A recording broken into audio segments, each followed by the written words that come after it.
I mean, we may as well go to Puss in Boots now, to be fair. Puss in Boots obviously came out dropped in the UK. George is now from the UK because he saw it with me, whatever. So it's amazing. It has no right to be this fucking good. The sequel just comes out of nowhere and just delivers this just emotional roller coaster. Remember, every character is memorable. It made me laugh. I cried. I didn't even cry at Pinocchio, and I'm crying at fucking Puss in Boots. It was just That's because it was more emotional than Pinocchio. Yeah, but apparently most people cried at Pinocchio, and I cried. You also know Pinocchio's story. Yeah, that is true. Yeah. That is true. Like, but it was just great. They just handled everything in such a way. George, you watched it most recently. What were your thoughts? I mean, I know your thoughts, but yeah, I just watched it. When did I watch it? Last night? Yes, two nights ago. 2 nights ago, I think. Yeah, this movie had absolutely no business being as good as it was. I truly went into this movie thinking, all right, everyone's just overhyping it. Everyone's like a meme, like a Minions kind of thing. Yeah, exactly. I was like, all right, let's see what we're getting into. First shot, or one of the first shots of this movie, star comes down, smashes into the earth, and the animation on that, I had to rewind it to watch because I was like, that was gorgeous. It was amazing. Yeah, it was amazing. And right there, that kind of set the tone for the animation style, which I absolutely love. There's a lot of anime inspiration in there, which I think is just brilliant. Yeah, definitely. Definitely. Oh my God, Death had no business going as hard as he did. The first the bar scene, good. Where he just appears out of nowhere, and at first you think, all right, he's just another bounty hunter, and then he he points to the word death, and I'm like, wait a second, is he actually Death? And then he's just like, it's one of those moments where this is such a strange comparison, but it kind of reminded me of the first time in The Dark Knight Rises where Bane and Batman fight, and Bane is just toying with Batman. Like, Batman's nowhere near Bane's skill level, and that's exactly what it felt like when Death and Puss in Boots were going at it for the first time. Because you're not used to seeing him lose and stuff. Exactly. Like that. You're used to, he just got done singing a song that he's like this macho man, like no one beats him, he's still alive, blah, blah, blah. And then this guy pulls up in just like this dark cowl out of nowhere and just toys with him. And I thought that was such a brilliant introduction to his character. It really set the tone for the rest of the movie. There was no need for that one scene where he puts the coins in his eyes and points at Puss. There was no need for that scene. Oh, good. Like if I were 7 years old, this movie is giving me nightmares. But again, the whistle thing, it's frightening. It's out. Scary. It would always be just when you forget about him too. Exactly. Like they're just going on this journey, and every so often you just hear this whistle, like fuck in the this corner. dude. Yeah. I forgot this dude was still here. But no, like Seth said, it was so emotional. Everything about this movie was just unnecessary. It was unnecessarily emotional. The score was unnecessarily hard. The characters were unnecessarily fleshed out. I loved everyone. I stupidly didn't realize that was Goldilocks and the Three Bears until come on. Literally, I looked at Victoria and I was like, how the fuck didn't I piece that together? I think they were so funny. They were hilarious. I can't remember the last time I laughed. I get annoyed when people do this, but I couldn't help but laugh out loud in the cinema. I think it was so funny. Olivia Colman, since when does she do these roles? She's her and Florence Pugh and Ray Winston, who was I can't remember his son. Florence Pugh was great, but they were just so good. They were just brilliant. I loved it. I love the whole movie. It was 4.5 out of 5. It's in my top 10 of 2022, and maybe that's it would be in my top 10. But no, it'd be in my top 10 definitely. I like I said, I bought it, so I'm gonna rewatch it eventually. I loved it. I loved it so much. I think I'm talking about it. I think it's gonna go up to a 5 for me because what did I not like? I loved it. Cam, you said I'd give it a 3. No, I said 3.5 because I said I think you'll think it's a 4, but I know what your opinions on animation are. Normally, my opinion. No, it's not that. It's just that You said you don't connect with animation all that well. Much. I said I think you'll maybe think it's around a 4, but it'll drop to maybe a 3.5 just because you don't connect with it as much, which is fine.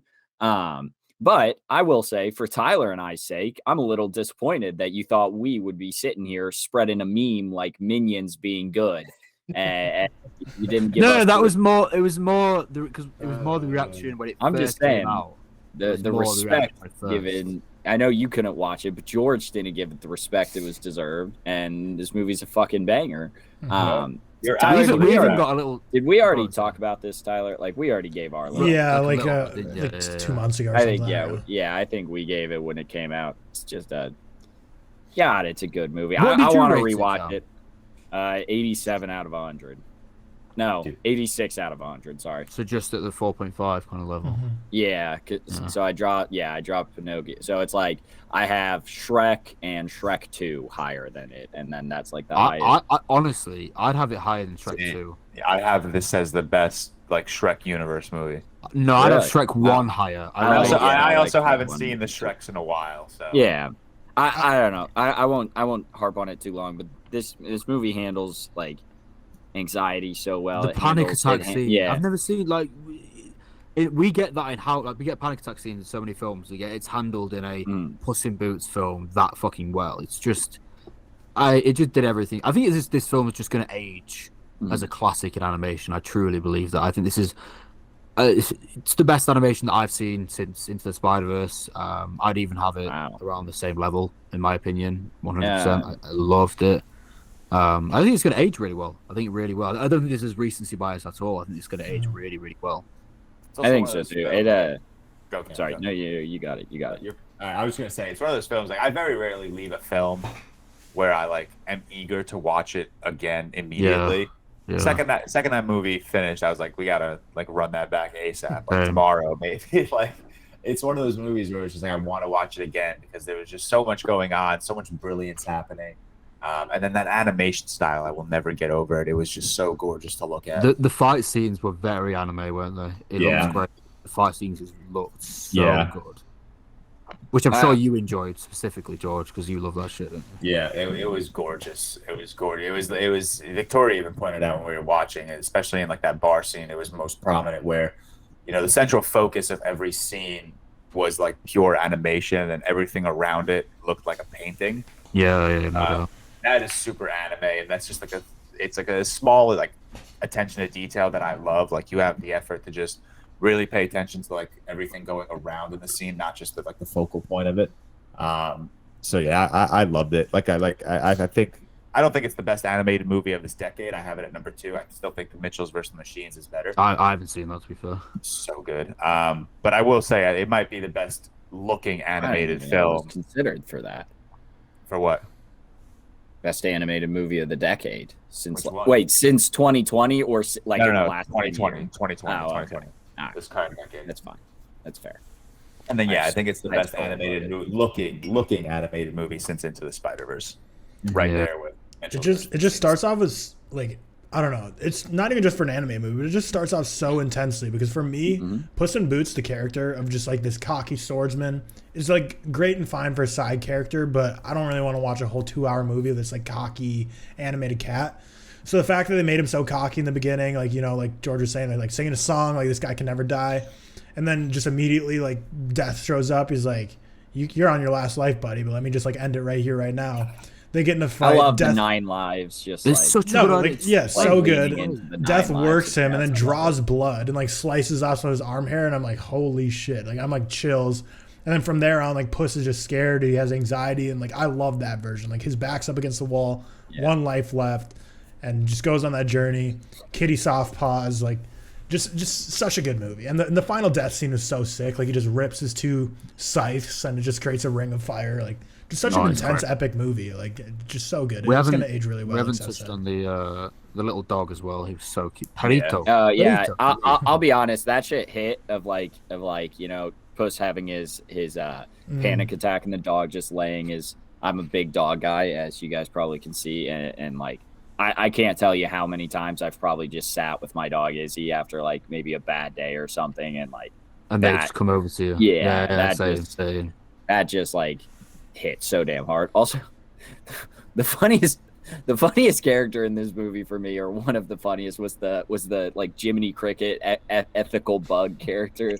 That was on Jack the Corner's ethical ball was so funny. Oh my god! Bro, I couldn't stop thinking of Ewan McGregor from Pinocchio every time I saw that. I was like, it would have been jokes if you just had him voice that character. Yeah. Was that the one that was voiced by John Mulaney? No, John Mulaney was Jack Horner. Yeah, he was was it Jim Gaffigan? Was that because Jim Gaffigan was? There was like a lot of comedians that were voice roles. I thought. I don't know. I'm trying to figure out. I didn't actually know. Anyways, disregard that. Ethical. Yeah, he was very funny. He was really good.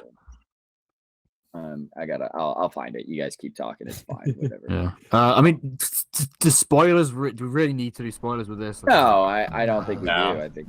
Yeah. But one thing though, like I didn't know that Shrek universe was going to continue before going into this. So the ending for me was a complete surprise. Are they making another Shrek? Is that? Yeah, I thought it comes out this year.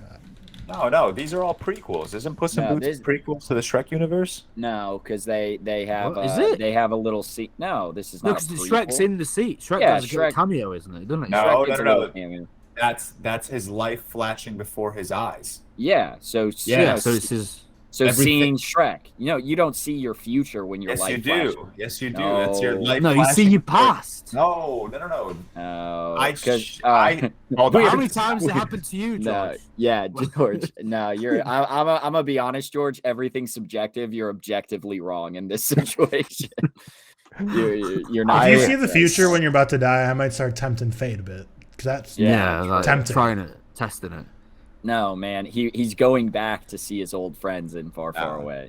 You see loads of them. Yeah. No, dude, I'm sorry to say you're not correct in this situation. Wait. Here, I have the official answer. Chronological order of all Shrek movies: Puss in Boots 1, Shrek, Shrek 2, Shrek 3, Shrek Forever After, Puss in Boots: The Last Wish.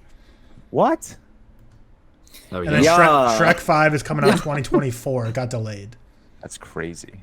I could have sworn. I didn't know there were making another Shrek movie. The Shrek 4 was not good. No, neither was Shrek the Third, in my opinion. I didn't mind Shrek 3. I think when I said this a while back, and I said it in my review, and I'll keep saying it, when Shrek's humor hits, it really hits. It doesn't hit every single joke, but like just making fun of other fairy tales like has me dying. Like we mentioned, Goldilocks and the Three Bears. Like their jokes were so funny, and then like.